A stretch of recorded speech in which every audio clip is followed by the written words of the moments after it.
안녕하세요. 2021학년도 고등학교 2학년 11월 학력평가 정치와 법 해설을 맡은 저는 김민정입니다. 자, 오늘 유난히 또 날씨가 굉장히 추웠어요. 이렇게 추운 와중에도 하루 종일 시험 보신 여러분들 정말 고생 많으셨습니다. 자, 선택 과목으로서 정치와 법 치르신 분들 어땠습니까, 오늘 시험?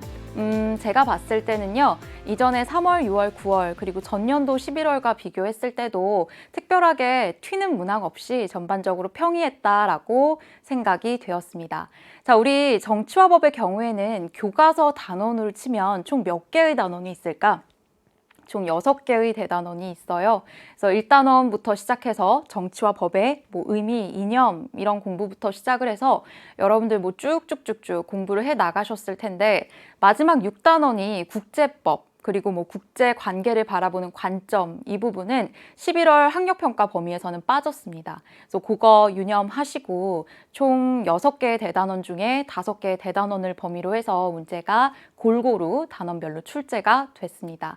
자, 제가요, 요 20개의 문항을 주제별로 한번 짚어봤거든요. 그래서 어떤 식으로 문제 출제됐는지 우리 한번 빈도표를 통해서 살펴보겠습니다. 자, 이렇게 1단원부터 시작을 해서 쭉 핵심 주제별로 정리를 한번 해봤어요. 자, 여러분들 먼저 첫 번째 단원으로 가게 되면 정치와 법에 대해서 공부를 하셨었죠. 그래서 정치를 바라보는 관점 또는 정치의 의미 그리고 이 법 파트에서는 법의 이념 이런 내용들을 다뤘었는데 우리 보통의 경우에는 모의고사 수능에 1번 문제는 대충 예상이 가능하시죠?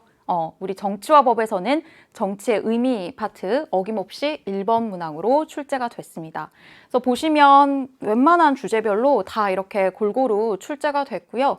특히 이 대단원 2단원으로 넘어가시게 되면 정부 형태 파트, 의원 내각제 그리고 대통령제, 나아가서 6, 7, 8, 9 이렇게 되어 있는 이 파트는 바로 국가기관 파트입니다. 여러분들 개념 공부하실 때 되게 볼륨이 크고 내용 요소가 많아서 약간은 힘들었을 부분, 내용 요소가 많다는 얘기는 그만큼 출제될 만한 포인트가 많다라는 뜻이고요. 이번 시험에서도 이렇게 5번과 19번 두 문제 이렇게 출제가 됐습니다.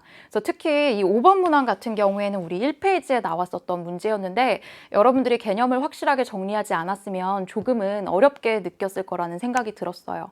그래서 그 문제에서는 이따 우리 해설을 통해서도 한번 살펴보겠지만 헌법재판소에서 하게 되는 헌법재판, 심판의 유형을 파악을 하고 헌법재판소에서 내린 결정의 의미까지 추론했어야 하는 문제였었고요. 자, 그 다음에 10번 주제로 나와 있는 요 지방자치 11번 문제로 출제가 됐는데 특히 2015 개정 교육과정에서 이 지방자치와 관련된 내용이 강조되고 있습니다. 바로 지난주에 치러졌었던 대수능에서도 출제됐었던 주제고요. 여러분들 최근에 봤었던 9월 모의고사에서도 출제됐었던 파트입니다. 자, 이번에도 이렇게 출제가 됐었다라는 거 한번 짚고 갈게요. 또 이어서 정치 과정 참여, 특히 12번 주제로 되어 있는 이 선거제도 20번 문항에 배치가 되어 있죠. 그래서 20번을 보통 고난도 킬러 문항이라고 얘기하는데 어김없이 20번 문제로 자료 해석형 선거 문제가 출제가 되었다. 근데 별로 내용이 막 엄청 어렵지는 사실 않았던 것 같아. 물론 앞부분에서 시간을 너무 많이 잡아버렸으면 계산을 하느라고 조금 시간이 촉박하거나 부족했을 수 있기는 하지만 충분히 우리가 예측 가능한 범위 내에서 연동형 비례대표 그거 계산하는 문제가 현행 그리고 개편안 적용했을 때 어떤 식으로 의석수의 차이가 있는지 이렇게 출제가 됐었죠. 그래서 이어서 법 파트로 넘어가시게 되면은 14번부터 쭉 나와 있는데 그 이전에 얘들아 한번 요거 한번 볼까? 13번 주제로 정치 참여의 방법 한계해서 3번, 8번 이렇게 두 개의 문제가 출제가 됐어요. 네, 요거는 사실은 아마도 제 생각에는 그 6단원이 범위에서 빠지게 되면서 이 부분에 조금 많은 그 어떤 문항이 배치될 수밖에 없었던 것 같아. 고등학교 2학년 모의고사라는 특수성이 있는 것 같고요. 사실상 고3 최근의 모의고사들에서는 출제될지 많이 이제 빈출되는 개념은 아니긴 한데 정당 제도 관련해서 양당제와 다당제 관련해서도 출제가 되었습니다. 자, 그리고요. 이어서 5단원으로 넘어가시게 되면 우리 형법에 대해서 공부를 하시고 마지막 부분 근로자의 권리 파트 사회법 공부하시잖아요. 골고루 이렇게 출제가 되었습니다. 그래서 여러분들 이렇게 각각의 주제별로 이런 형태로 이 문제에 대해서 이런 패턴으로 출제가 되는구나 하는 걸 좀 점검하고 잡아보는 기회가 됐으면 좋겠을 것 같고 총 제가 생각하기에는 20문항 평이하긴 했지만 여러분들이 조금은 힘들게 느꼈을 법한 문항들을 이렇게 짚어봤어요. 그래서 아까 얘기했었던 것처럼 5번, 이게 1페이지의 마지막으로 딱 배치가 되어 있었는데 헌법재판소의 심판의 유형 파악을 하고 그 재판소의 결정, 의미를 추론하는 문제였었고요. 15번의 형사 절차 파트의 경우에도 여러분들이 그 절차에 대해서 완벽하게 숙지하고 있지 않았으면은 1심 법원, 2심 법원 그 판결의 의미를 잘 파악하기가 어려웠을 것 같다라는 생각이 들었어요. 그리고 18번 문제 같은 경우에는 가족관계 관련해서 출제가 됐었는데 부부간의 법률관계뿐만이 아니라 부모와 자녀 간의 법률관계, 나아가서 특정인이 사망을 했을 때 어떤 방식으로 상속이 일어나게 되는지까지 출제가 됐기 때문에 굉장히 다양한 개념들이 얽혀 있었던 파트라고 볼 수 있습니다. 자, 그리고 20번 선거제도의 경우에는 아무래도 우리 친구들이 숫자가 나오기 때문에 자료 해석을 해야 한다라는 부담감 때문에 좀 어렵게 느끼지 않았을까 싶었어요. 그래서 이런 것들 여러분들 특히 유념해서 잘 확인을 해주시면 되겠습니다.